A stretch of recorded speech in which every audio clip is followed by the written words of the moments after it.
આ એક વિભાગ પૂરો થયો, પ્રોડક્ટિવ બાય રિઝલ્ટ. હવે આ બીજા વિભાગમાં ઇફેક્ટિવ બાય કલ્ચર, ક્ષમતા સિવાય આપણે જે જોઈએ છે સંસ્કારિતા. કેટલાય બધા બાળકો એવા છે જેને રિઝલ્ટ તો બહુ સારું લાવ્યા છે, પણ પોતાની પર્સનાલિટીમાં, પોતાના વ્યક્તિત્વમાં, પોતાના સ્વભાવમાં, પોતાની પ્રકૃતિમાં, પોતાના બિહેવિયરમાં બહુ લાંબો પોળો ગેપ લગાવ્યો છે. સૌથી પહેલાં એ બાળકોને સ્ટેજ પર બોલાવે, પછી હું તમને એની વાત કરું.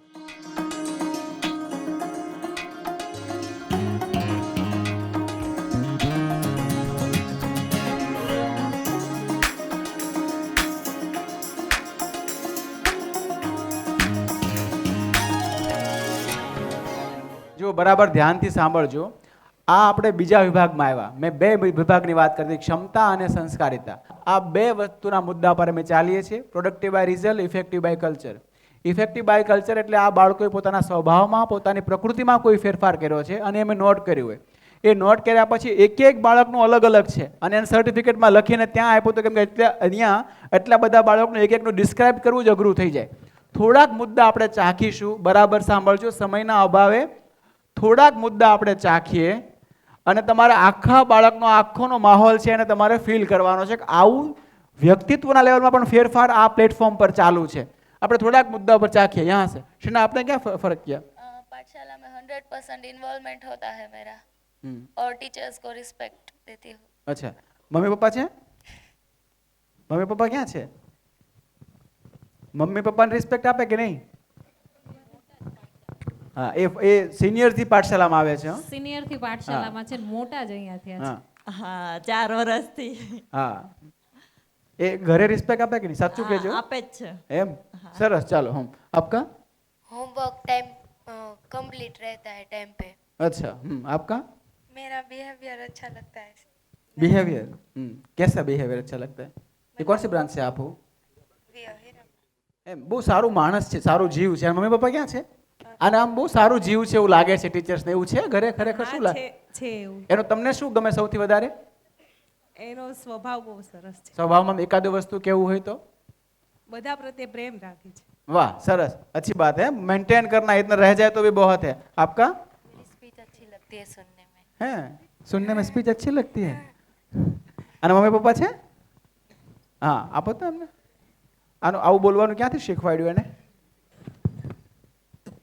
અમે સુરતી છીએ એટલે. એટલે અમે કાઠિયાવાડી છીએ તો અમે ખરાબ બોલીએ કઈ? નહીં, બધા એમ કહે છે કે કાઠિયાવાડી એમ કે સુરતી ભાષા અમને બહુ સારી લાગે છે. હા, એવું હોય છે. સુરતી હોય છે ને, નિખાલસ હોય. નિખાલસ વાત સારી જ લાગે એમ. મારું આવું નિખાલસ બહુ હોય એમ, એટલે નિખાલસ વાત સારી લાગે ને. આપકા બચ્ચા? ऑनेस्ट. ऑनेस्ट. और हेयर कहाँ कटवाते हो? ऑनेस्ट. इसके पापा के जैसे है? अच्छा, हाँ. Instant evolution. इंस्टेंट इवोल्यूशन, जल्दी से जो फर्क किया. हाँ. डेली क्वेश्चन जो बोर्ड पे लिखे उसमें participation.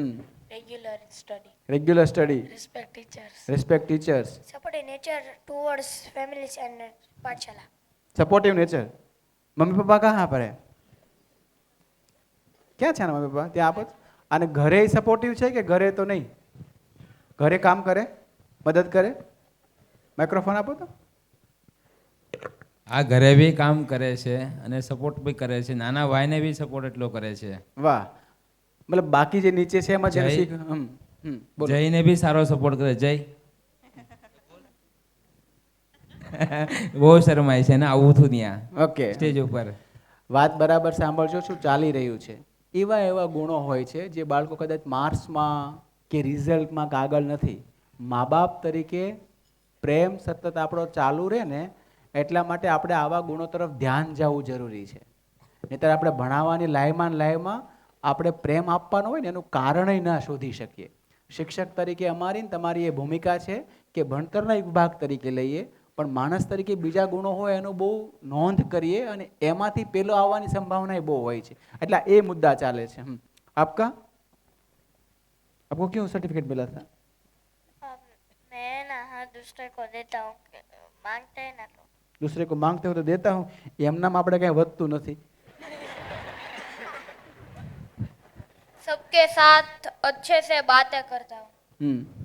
Self improvement. Self employment. Peaceful to other. क्या? Peaceful to other. Peaceful to others. Daily question at Pathshala. Daily question. responsibility, responsibility, obedient nature. Obedient nature છે, મતલબ કે એટલું કરે. અને મમ્મી પપ્પા ક્યાં છે? કે એ બધું કરે, ઘરે કરે છે એમ. અમારા છોકરા આવા થઈ જાય તોય ઘણું. આમ ઘણાના ભાવ એવા દેખાય. Supportive, supportive, decent and honest nature. Decent and honest nature. Attraction to supporting teacher and its आपका सपोर्टिव बिहेवियर चेंज, बिहेवियर पहले कैसा था? मतलब जब पाठशाला में आई थी तब अच्छे से किसी से बात नहीं कर पाती रही थी, अब कर पा रही, कंफर्टेबल. अच्छा, आपका helping, hard working and supportive nature. Helping and hard working हो. 11th-12th में कौन है? 11th-12th में वो आगे आ जाओ ना, इसमें से कोई है 11th-12th में? હા સર પીછે ખડે હે. આગે આ જાઓ તો. એટલે મોટા છોકરાઓ શું કરે છે જોવું છે. એટલે આમ 3 સવારી એક્ટિવા ચલાવે એ તો મને ખબર જ છે, એ સિવાય શું કરે છે એ આપકો કિસ लिए मिला? academic and cultural support towards पाठशाला. एकेडमिक एंड कल्चरल सपोर्ट्स आपको? Same academic and culture. आप इधर आ जाओ. आपको किस लिए मिला? Change in mindset. Change in mindset. कैसे चेंज किया?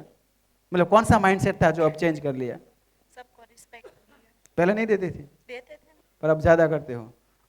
इसके मम्मी पप्पा कहाँ पर है? આ 12thમાં જ અમારે ત્યાં આવી.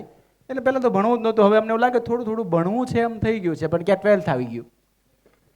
પાઠશાલામાં મોડું ના થાય એ બહુ જોવું. હો. અને મમ્મી ક્યાં છે? આ બાજુ છે? આપો તો માઇક્રોફોન. એ અમને 2 દિવસ પહેલાં મારે વાત કરતો હતો ને, મેં પૂછ્યું હવે કેવું છે, કે હવે મને ભણવું છે, પણ હવે પાછું પહેલેથી શરૂ કરીએ તો સારું ના લાગે. કેવું કરે છે ઘરે હવે?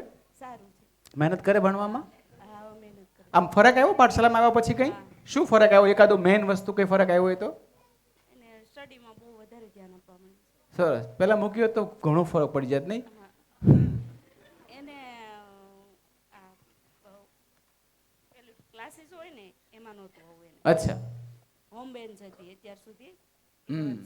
होम बेंच में है ना छोकरा के टीचर करे. ओके, आपको?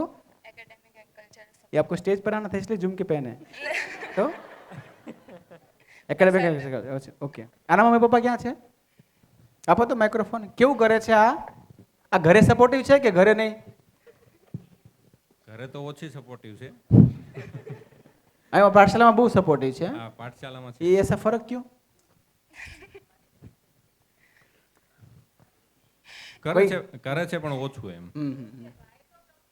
ઓકે ઓકે, સારું. જોરદાર તાળીઓથી આ મેં સેમ્પલ કર્યા, જોરદાર તાળીઓથી વધાવીએ. આ બધા જ બાળકો પોતાનામાં કોઈને કંઈ સુધારો કરી રહ્યા છે અને ભવિષ્યમાં અમને એવી આશા હોય છે કન્ટિન્યુ જો આ પ્રોસેસ ચાલુ રહે તમારા તરફથી ને અમારા તરફથી તો મૂળમાં પ્રહાર થાય, ફરક પડે અને બહુ સારું ભવિષ્ય તરફ જતા હોય. જોરદાર તાળીઓ વધાવીએ. Thank you very much.